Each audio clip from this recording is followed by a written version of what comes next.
Alright, so let's get started here. This is Module 5, the Network Reporter.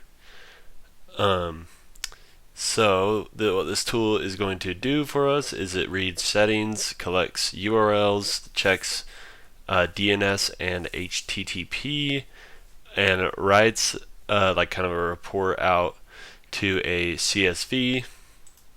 So let's just check what's in here real quick. So we have our configure.yml and urls.txt.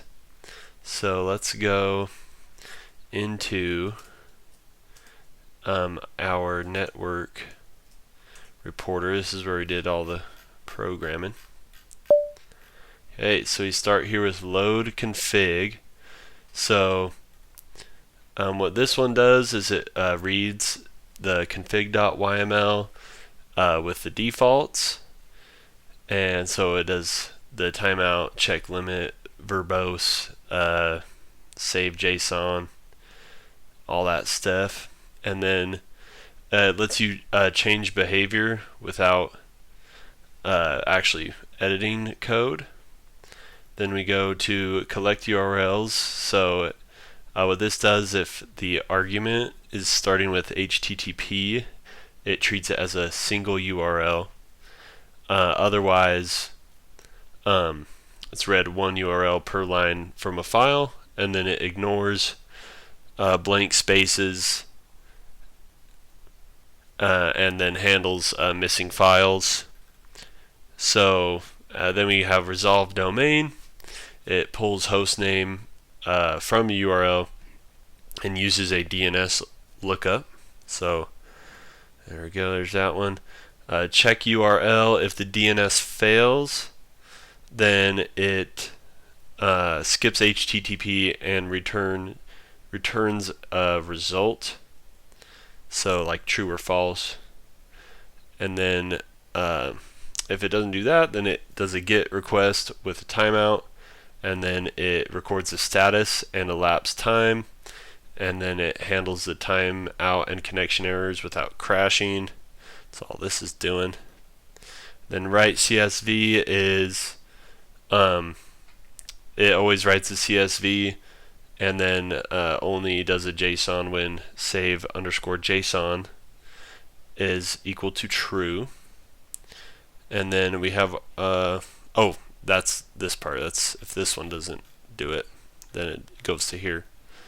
And then we have our main function here.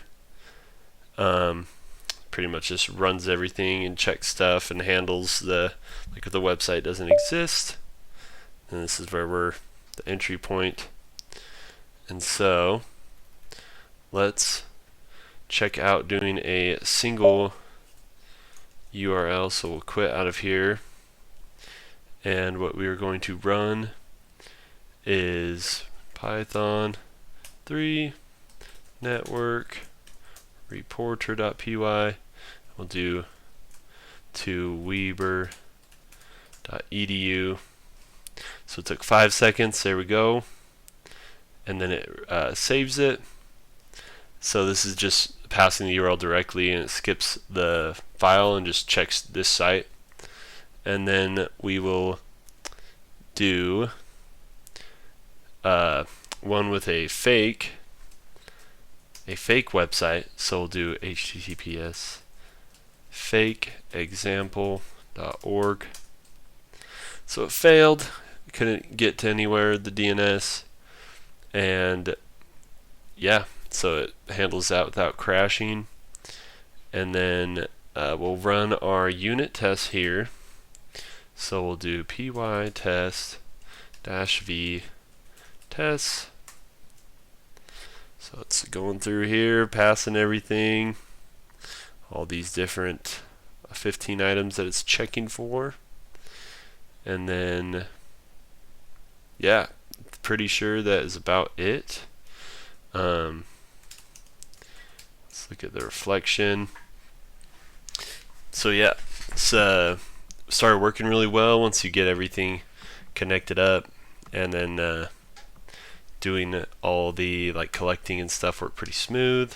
The Python libraries help a lot. Most challenging part was handling all the different network errors, and so you don't want to get stuck in a loop or like have it crash, because that could do bad things.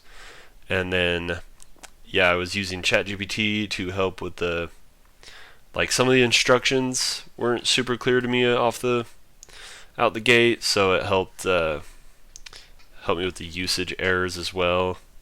And then it does help me automate a real world task, because it shows that it can just automate something to do what people do by hand, so you can check if websites are up or down. So if you're at a company, you can just check all your websites with one script to see everything's running.